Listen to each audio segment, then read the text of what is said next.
Good morning all of you. RBS degree college Meja Khas के online platform पे सभी छात्रों का हम हार्दिक स्वागत करते हैं। छात्रों, हमें ये विश्वास होगा आप लोग पूर्णतः स्वस्थ होंगे। तो आज जो है बीएससी एजी 6 सेमेस्टर के अंतर्गत जो आपका सब्जेक्ट है manures fertilizers and soil fertility management के अंतर्गत जो आपका टॉपिक है जो है वो है methods of application under rainfed and irrigated condition जो है। मतलब इसका अर्थ ये हुआ छात्रों जो है कि वर्षा आधारित और सिंचित परिस्थितियों में सिंचाई या आवेदन की क्या विधियां हैं, आज इसके विषय में हम लोग जो है अध्ययन करेंगे छात्रों। क्योंकि जो हमारे वर्षा से जो है एक तरीके से फसलों को उगाने की प्रक्रिया होती है वो कोई जो है असमय के लिए जो है की जाती है। मतलब वर्षा की जब कंडीशन रहती है जो है तो उस समय जो है क्या कहते हैं उस टाइप की फसलें ली जाती हैं जिन्हें पानी की जो है कम आवश्यकता होती है। और जो आगामी जो है हमें फसलें ली जानी है या जिन्हें लगातार पानी की आवश्यकता होती है या पानी की ज़्यादा ज़रूरत होती है, वहाँ पे किन किन विधियों का हम जो है सिंचाई के लिए साधनों का या विधियों का उपयोग करते हैं, आज उसके विषय में छात्रों जो है हम लोग अध्ययन करेंगे। ठीक है, आइए स्क्रीन पर चलते हैं। वर्षा आधारित खेती और कृषि पारिस्थितिकी इको सिस्टम जो होता है आपका, मतलब कहने का अर्थ ये हुआ कि वर्षा आधारित जो खेती की जाती है छात्रों जो है या कृषि पारिस्थितिकी जो है, एक तरीके से जो है इन स्थितियों में जिन फसलों को छात्रों जो है उगाया जाता है वहाँ पे पानी की बहुत ही कम मात्रा होती है। क्योंकि वजह क्या है कि जो वर्षा आधारित खेती होती है ये ज़्यादातर जो है एक तरीके से जहाँ पे ढलान और पहाड़ों और टीलाओं का एरिया होता है वहाँ पे वर्षा आधारित जो है खेतियाँ की जाती हैं, क्योंकि वहाँ पे जो है अन्य साधन सिंचाई के उपलब्ध नहीं होते हैं। ठीक है, तो यहाँ पे वर्षा आधारित क्षेत्र जो लगभग 90% जो है बाजरा, 80% तिलहन और दालें, 60% कपास का उत्पादन करते हैं और हमारी लगभग 40% आबादी और 60% पशुधन का जो है भरण पोषण जो है करते हैं, जो आपके वर्षा आधारित जो है खेती में एक तरीके से वो अपना जो है क्या कहते हैं वर्षा से योगदान लेकर जो है अपनी खेती को अच्छे तरीके से करते हैं और पशुओं को जो है चारे की भी उपलब्धता जो है छात्रों करते हैं जो है। ठीक है, फिर उसके बाद ये तथ्य आगामी जलवायु परिवर्तन के प्रति प्रस्तुत करते हैं। हमारे पास एकमात्र विकल्प तैयार करना, अनुकूल करना और जलवायु परिवर्तन को कम करने का जो एक बहुत ही अच्छा साधन है छात्रों जो है वह है जो है वनों को लगाना, पेड़ पौधों को लगाना, जिससे हमारी जो है जलवायु परिवर्तन जो है कम हो और वर्षा जो है नियमित और अपने समय के अनुसार हो छात्रों। ठीक है, फिर उसके बाद वर्षा आधारित क्षेत्र पारिस्थितिकी रूप से नाजुक होते हैं और इसीलिए जलवायु परिवर्तन के प्रति संवेदनशील होते हैं और उनमें बड़े पैमाने पर गरीब किसान भी जो है रहते हैं। मतलब कुछ ऐसे भी हमारे किसान हैं जिन्हें इन सुविधाओं की जो है क्या कहते हैं उन्हें करने के लिए व्यवस्था नहीं मिलती है, जिससे उनकी जो रहन सहन और उनकी जीवन बिताने की एक प्रक्रिया है वो एक तरीके से जो है गरीबी की ओर अग्रसर होता है, जो कि उन्हें अन्य साधनों की जो है सुविधा नहीं मिलती है छात्रों। फिर उसके बाद वर्षा आधारित क्षेत्र जो है ज़्यादातर आपका बाजरा, दालों और तिलहनों के माध्यम से पोषण सुरक्षा प्रदान किया जाता है छात्रों। ठीक है, क्योंकि वर्षा जो आधारित फसलें होती हैं ज़्यादातर तिलहनी और दलहनी ही फसलें जो है ज़्यादातर जो है उगाई जाती हैं, क्योंकि छात्रों इन्हें जो है पानी की बहुत ही कम मात्रा की आवश्यकता होती है। इसीलिए ये फसलें जो है वर्षा आधारित खेती पर जो है डिपेंड रहते हैं, या इनका पूरा योगदान या प्रस्तुतिकरण एक तरीके से जो है वर्षा आधारित जो है खेती पर ही जो है निर्भर होती है। फिर उसके बाद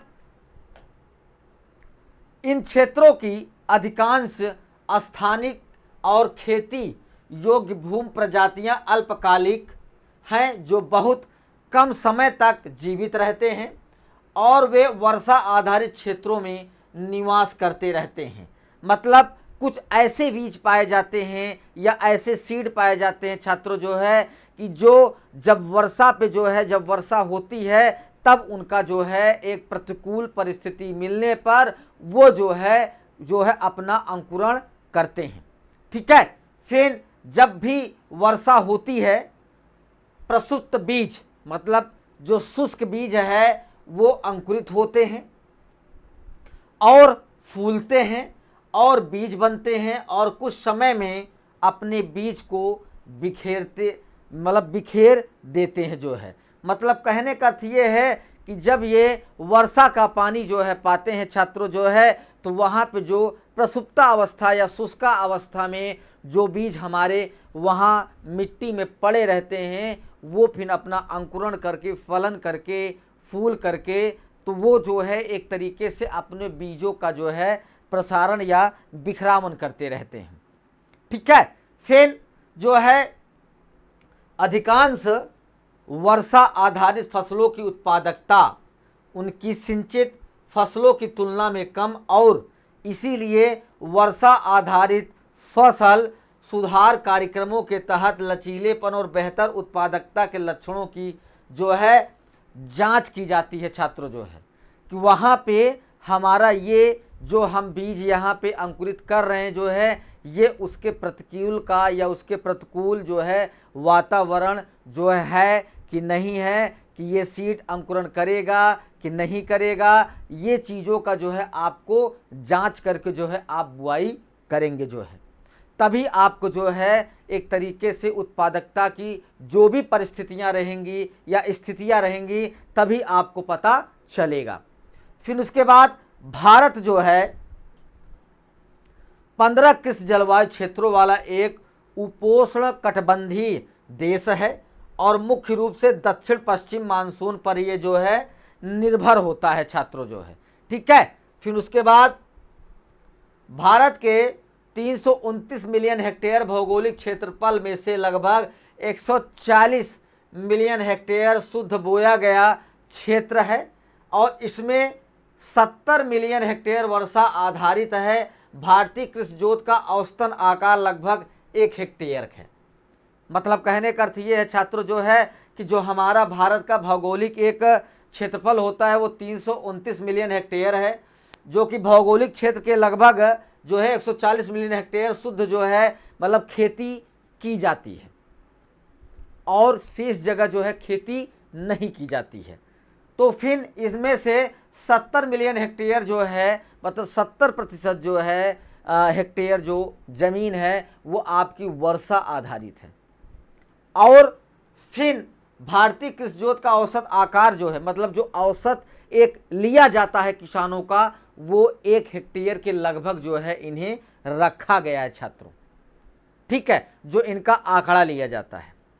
उसके बाद कृषि पारिस्थितिकी का महत्व जो है, कृषि पारिस्थितिकी केवल कृषि पद्धतियों का एक समूह नहीं है, यह सामाजिक संबंधों को बदलने, किसानों को सशक्त बनाने, स्थानीय स्तर पर मूल्य को जोड़ने और लघु मूल्य श्रृंखलाओं का विशेषाधिकार देने में केंद्रित होता है, जो आपका कृषि पारिस्थितिकी का मुख्य महत्व है छात्रों।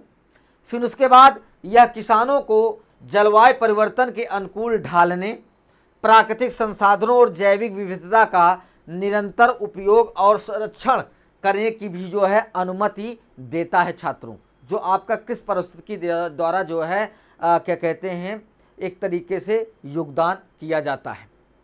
फिर उसके बाद वर्षा आधारित कृषि की जो चुनौतियां होती हैं उसे हम आपको बतला रहे हैं कि बार बार सूखा या सूखा अकाल भारत में वर्षा आधारित कृषि की सामान्य विशेषता है।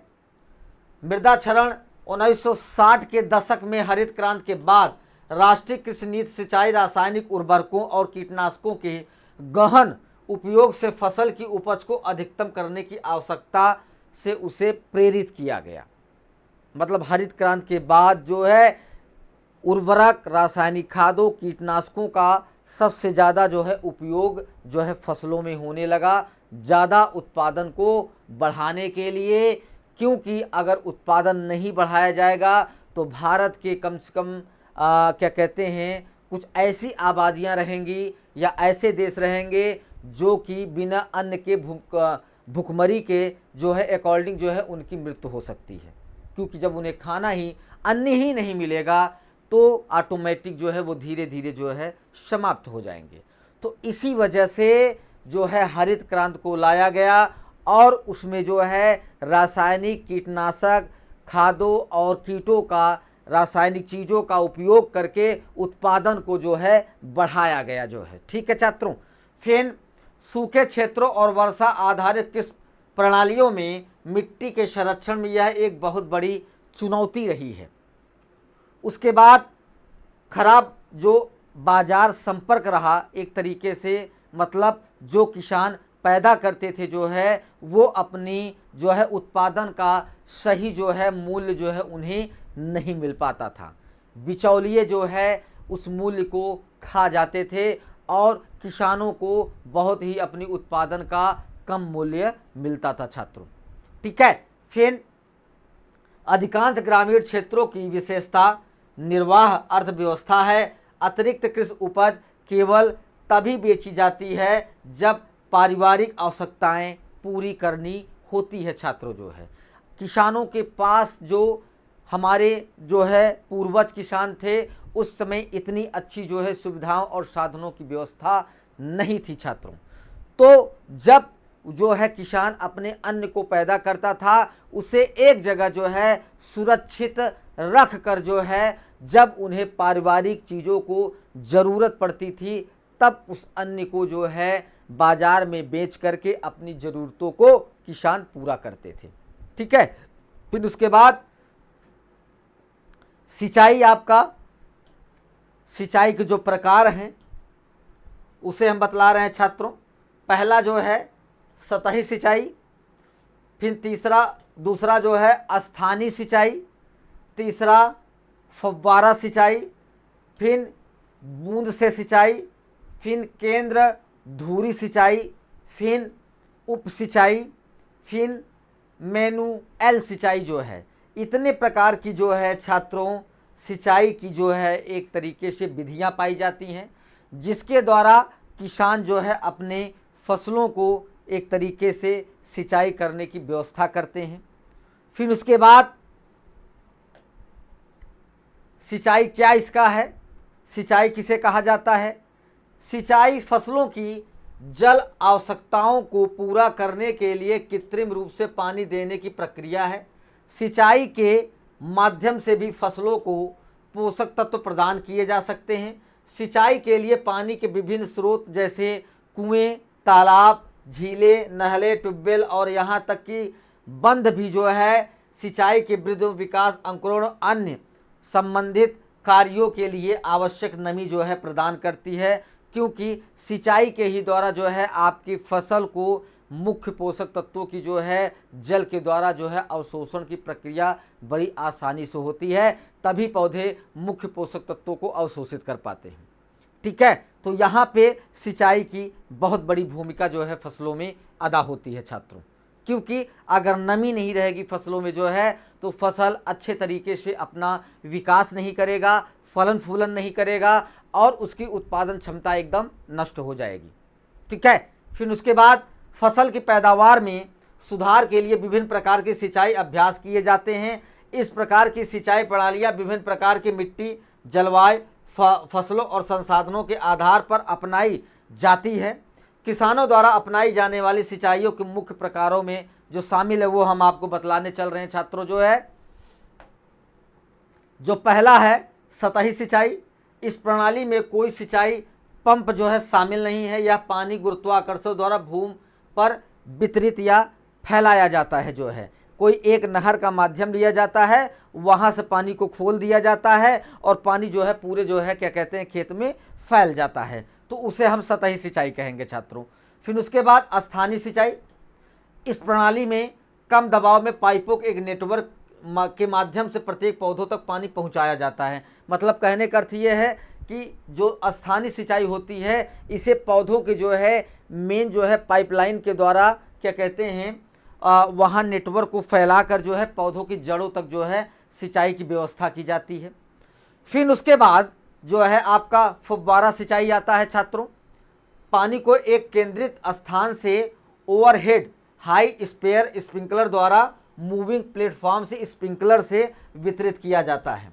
फुब्बारा सिंचाई अक्सर आप लोग देखते होंगे कि गार्डन में या पार्क में इस प्रकार की फुब्बारा सिंचाई की संयंत्र आपको लगे मिलेंगे छात्रों।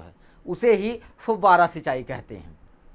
फिर उसके बाद बूंद से सिंचाई आपको, जिसे टपक विधि बोला जाता है। इस प्रकार में पानी की बूंदें पौधों की जड़ों के पास पहुंचाई जाती हैं। इस प्रकार की सिंचाई का उपयोग कम ही किया जाता है क्योंकि इसमें अधिक रखरखाव की आवश्यकता पड़ती है छात्रों। क्योंकि ये पाइपलाइन के द्वारा टपक विधि द्वारा पौधों की जड़ों तक पानी को पहुंचाया जाता है। फिर केंद्र धुरी सिंचाई इसमें पानी को गोलाकार पैटर्न में चलाती हुई स्प्रिंकलर प्रणाली का वितरण किया जाता है, जो केंद्र धुरी सिंचाई का एक माध्यम होता है छात्रों। फिर उप सिंचाई आपका जल स्तर को बढ़ाकर पंपिंग स्टेशनों के घाटों, खाइयों और नहरों के एक प्रणाली के माध्यम से पानी के वितरण किया जाता है। मतलब जो आपकी उप सिंचाई है ये ट्यूबवेलों के माध्यम से खेतों तक पहुंचाया जाता है, चाहे वो नाली हो या नहर हो, उसी के माध्यम से पानी को खेतों तक पहुंचाया जाता है। फिर उसके बाद मैनुअल सिंचाई आपका, यह सिंचाई एक श्रम गहन और समय लेने वाली प्रणाली है। यह पानी को मानवीय श्रम और वाटरिंग कैन के माध्यम से वितरित किया जाता है।